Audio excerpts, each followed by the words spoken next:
Hi guys, ఇప్పుడే నేను Manashankar Varaprasad movie చూసేసి వస్తున్నాను. చిరంజీవి గారిది అండ్ అనిల్ రావుపూడి గారి డైరెక్టర్. మూవీ అయితే మాత్రం డెఫినెట్ గా సంక్రాంతి రేస్ లో ముందంజలో దూసుకెళ్ళిపోతుందని మాత్రం నేను ఖచ్చితంగా చెప్పగలుగుతాను. Because movie is very good, చాలా బాగుంది. బాస్ ఈజ్ బ్యాక్ అంటే బాస్ ని మళ్ళీ సినిమాల్లోకి తీసుకురావడం కాదు. బాస్ ఈజ్ బ్యాక్ అంటే డెఫినెట్లీ ఈ మూవీలో చూశాను నేను. పాత రోజుల్లో కొదమ సింహం ఆ గుర్రంతో రావడం, అలాగే తర్వాత మనకి ఘరానా మొగుళ్ళో ఆ బాడీ లాంగ్వేజ్, ఆ వెటకారము, ఆ కామెడీ టైమింగ్ అవన్నీ కూడా ఈ మూవీలో చూస్తారు మీరు డెఫినెట్లీ. అంటే అసలు బయట కొంతమంది సీరియల్లా ఉంటుంది, హే ఏముంది అన్నట్టుగా అంటున్నారు, కానీ అసలు ఈ మూవీలో సీరియల్ ఉంది. కానీ ఈ మూవీ డెఫినెట్గా 100% సీరియల్ అయితే లేదు. చాలా చాలా బాగుంది క్వాలిటీ వైజ్ కానీ, అండ్ డైలాగ్స్ కానీ, కామెడీ డైలాగ్స్ కానీ, ఎవ్రీథింగ్ ఇస్ చాలా బాగుంది. డెఫినెట్గా అయితే చూడబుల్గానే ఉంటుంది. డెఫినెట్గా థియేటర్కి వెళ్ళైతే ఖచ్చితంగా చూడండి. ఫ్యామిలీ ఆడియన్స్కి నచ్చుతుంది, కిడ్స్ని కూడా తీసుకెళ్ళచ్చు. అండ్ ఈ మూవీలో మనకి సంక్రాంతికి వస్తున్నాము మూవీలో ఆ కిడ్ లాస్ట్ ఆ సినిమాలో కొంచెం బూతులు వాడిచ్చారని చెప్పి కొంచెం అబ్బాయిని కూడా ట్రోల్ చేయడం అది ఇది అయింది, కానీ ఆ అబ్బాయిని కూడా ఈ మూవీలో అడ్రస్ చేశారు. అసలు అమేజింగ్ గా ఉంది అబ్బాయి క్యారెక్టర్ కూడా, చాలా బాగుంది. చాలా బాగా యాక్ట్ చేస్తాడు ఆ పిల్లాడు కూడా, మంచి యాక్టర్ అబ్బాయిని. చాలా క్లీన్ గా ఉంది కామెడీ కానీ, ఎవ్రీథింగ్ చాలా కేర్ తీసుకుని ఎక్కడికక్కడ చాలా స్ట్రాంగ్ గా చేశారేమో స్క్రిప్ట్ వైజ్ అనిపించింది నాకు. And coming back to Chiranjeevi గారు, అసలు అమేజింగ్ అంటే అమేజింగ్. ఎందుకు నా చెప్తున్నానంటే అసలు 70 years క్యాండిడేట్. అసలు నాకు అర్థం కదా, డ్యాన్స్ కానీ, ఆ ఎనర్జీ కానీ అవన్నీ మనం ఏతో రీప్లేస్ చేయలేము. డెఫినెట్ గా స్టెప్స్ అయితే వేయాలి, మనకు అర్థమైపోతుంది డెఫినెట్ గాను. ఆ బాడీలో వచ్చే ఎనర్జీ, మూమెంట్స్ కానీ, డ్యాన్స్ చేసేటప్పుడు ఎక్స్ప్రెషన్స్, కామెడీ టైమింగ్, ఎవ్రీథింగ్ ఇవన్నీ కూడా మనం రీప్లేస్ చేయలేము ఖచ్చితంగాను, అన్లెస్ అక్కడ డూప్ని పెడితే తప్ప. అది ఏమి మనకి చూస్తున్నంతసేపు అర్థమవుతుంది అది డూప్ కాదు అని.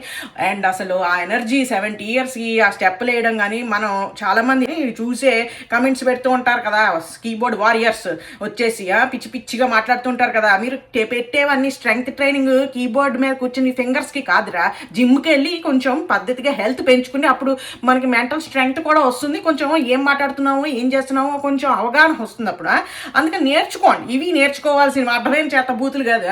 సరే, వాట్ ఎవర్ ఇట్ ఈస్, చిరు గారు ఇస్ జస్ట్ బ్యాక్. డెఫినెట్గా ఎంజాయ్ చేస్తారు. ఆయన టైమింగ్, ఆయన బాడీ లాంగ్వేజ్, ఎవ్రీథింగ్. అసలు కొంచెం మనకి పాస్ట్లో కొన్ని వచ్చాయి ఇలాంటివి, కానీ కొంచెం క్రింజ్గా అనిపించాయి, కానీ డెఫినెట్లీ చిరంజీవి గారు చేసిన అలాంటి టైప్ కామెడీలో. బట్ ఇది చాలా క్లీన్గా ఉంది కామెడీ కానీ, ఎవ్రీథింగ్ చాలా కేర్ తీసుకుని ఎక్కడికక్కడ చాలా స్ట్రాంగ్గా చేశారేమో స్క్రిప్ట్ వైజ్ అనిపించింది నాకు. అండ్ నెక్స్ట్ మనం మాట్లాడుకోవాల్సింది కేపాప్ వెంకీ గౌడ గురించి. అసలు మన టాలీవుడ్కి దొరికిన నెక్స్ట్ కేపాప్ స్టార్ ఎవరైనా ఉన్నారు అంటే మాత్రం అది వెంకీ మామ డెఫినెట్లీ. ఎందుకనంటే ఆయన నెక్స్ట్ కర్ణాటక పాప్ స్టార్ రా, కొరియన్ పాప్ స్టార్ కాదు, కర్ణాటక పాప్ స్టార్ మన వెంకీ గౌడ. అసలు ఆయన్ని చూపించారా, అసలు నాకు అర్థం కాదు. నేనైతే ఫుల్ క్లాప్స్ కొట్టాను. ఎందుకంటే అసలు ఆ బొబ్బిలి రాజా ఆ టైంలో అసలు ఆ డ్రెస్సింగ్ కానీ, ఇది అసలు వీళ్ళు కూడా చాలా బాగా ఎంజాయ్ చేశారు అనిపించింది నాకు. ఆ స్క్రీన్ మీద చూస్తుంటే they really enjoyed their characters అనిపించేసింది నాకు.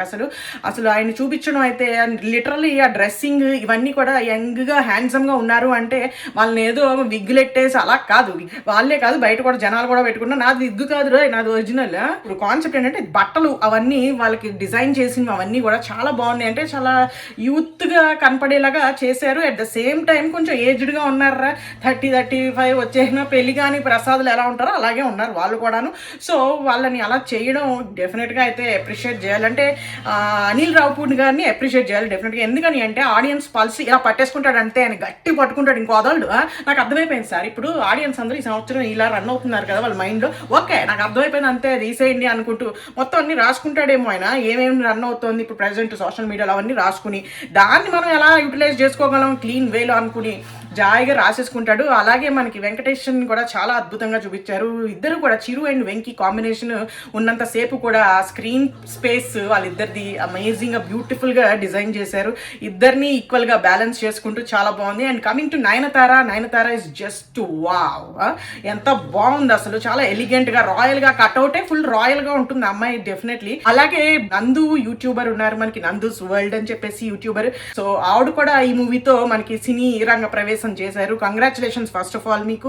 ఆవిడ చాలా చాలా కష్టపడ్డారు, చాలా మంచి క్యారెక్టర్ వచ్చింది, చాలా బాగా చేశారు. ఆవిడ కరెక్ట్ క్యారెక్టర్ వచ్చింది డెఫినెట్గా. ఆవిడ అది చాలా బాగా కొట్టిన పిండిలాగే యాక్ట్ చేశారు. నేను జస్ట్ తెలిసిన ఆవిడ కదా ఏదో ఒకటి చెప్దాం, బాగా చెప్పాలి ఈవిడికి అన్నట్టుగా కాకుండా ఆనెస్ట్లీ స్పీకింగ్ మూవీ రివ్యూవర్ లాగానే ఏదైనా చేస్తుందేమో. ఫస్ట్ టైం కదా ఈవిడ యాక్ట్ చేయడము, ఏదో వింత ఎక్స్ప్రెషన్లు పెడుతుంది, లేకపోతే తడబడుతుందా, లేకపోతే ఏమిటి ఫ్రీజ్ అయిపోతుందా, లైక్ ఫస్ట్ టైం ఆర్టిస్ట్ లాగా అన్నట్టుగా చూశాను, జడ్జ్ చేద్దాం అన్నట్టుగానే.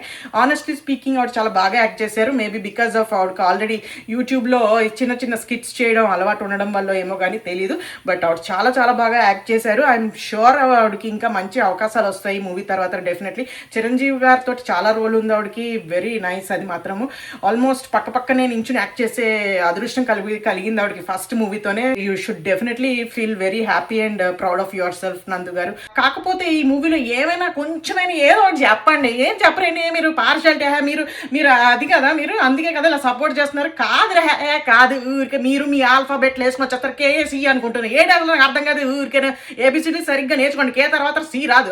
మూవీలో నెగిటివ్ ఏమైనా ఉందా అంటే ఏమీ లేదు. Honestly speaking definitely nothing. Because మనం ఒకటి పెట్టుకుని వెళ్తాం. ఎందుకు ఇప్పుడు ఈ డైరెక్టర్ ఏమిటి కాన్సెప్ట్, డైరెక్టర్ స్ట్రెంగ్త్ ఏమిటి, కామెడీ చేయడం, అది కామెడీ ఫ్యామిలీ, మళ్ళీ మన మిడిల్ క్లాస్ ఫ్యామిలీ, మన ఇంట్లో జరిగే కామెడీ, చుట్టుపక్కల జరిగే కామెడీ మీద తీసుకుంటాడు ఆయన. దానికి అందులోనూ మంచిగా వైఫ్ అండ్ హస్బెండ్లు గొడవలు, లేకపోతే అత్తామామల గొడవలు, ఇవన్నీ మనకి జరిగే కొంపల్లో, అందుకని అవి పట్టుకుంటాడు ఆయన. సో మనకి ఒక అవగాహన ఉంటుంది ఏం ఎక్స్పెక్ట్ చేయాలి మన మూవీకి వెళ్తూ. కామెడీను ఫ్యామిలీ ఎంటర్టైనర్ కాబట్టి ఓకే అది ఉందా లేదా, మనకి ఎలా తీసేయడం ఒకవేళ ఉంటే అనే దాంతో వెళ్తాము. అది మనకి ఏ మాత్రం డిసప్పాయింట్ చేయలేదు. సో ఇంకేమైనా చెప్పండి ప్లీజ్ అండి, ఏదో ఒకటి చెప్పండి అంటే ఏమీ లేదే. నయనతార గారికి ఇంకేమి క్యారెక్టర్ అంటే ఏమి ఎక్కువ ఏం రాసేయలేదు. ఆవిడ ఉందా అంటే ఉంది, చక్కగా ఉంది, చాలా అందంగా ఉంది. అంటే ఆవిడ రోల్ ప్రకారం కోపిష్టి వైఫ్ లాగా ఉంది చక్కగాను. అంటే రీజన్ ఉంటుంది దానికి ఎందుకు కోపం వచ్చింది, కానీ మంచి ఆవిడ, మంచి మనసు గల ఆవిడ. సో అదే అనమాట కాన్సెప్ట్. మన ఘరానా మొగుళ్ళలో నగ్మ గారు ఆల్మోస్ట్ ఎలా ఉంటారో అదే కాన్సెప్ట్. సో మీరు అందరూ డెఫినెట్గా అయితే ఎంజాయ్ చేస్తారు. ఇంకా ఎక్కువ లేగక్కర్లేదు, ఊరికే జీడిపాకల్లాగా లాగను. ఎందుకంటే మూవీ బాగుంది, చూడండి, థియేటర్కి వెళ్ళి చూడండి, ఫ్యామిలీ అందరూ వెళ్ళి చూడొచ్చు, డెఫినెట్గా ఎంజాయ్ చేస్తారు. సంక్రాంతి రేస్లో ప్రస్తుతం దూసుకెళ్ళిపోతుంది మనశంకర్ వరప్రసాద్ మూవీ, అనిల్ రావుపూడి గారు డైరెక్ట్ చేశారు. నెక్స్ట్ ఇంకో మూవీ చూస్తున్నాను ఎల్లుండ, ఆ మూవీ కూడా చూసేసి నేను ఇప్పుడు ప్రస్తుతానికి లీడ్లో ఉన్న ఈ మూవీయే విన్నరా కాదా అనేది డిసైడ్ చేస్తాను. ప్రస్తుతానికి అయితే మాత్రం ఈ మూవీయే దూసుకెళ్ళిపోతుంది విన్నింగ్ రేస్లో. All the very best, thank you so much.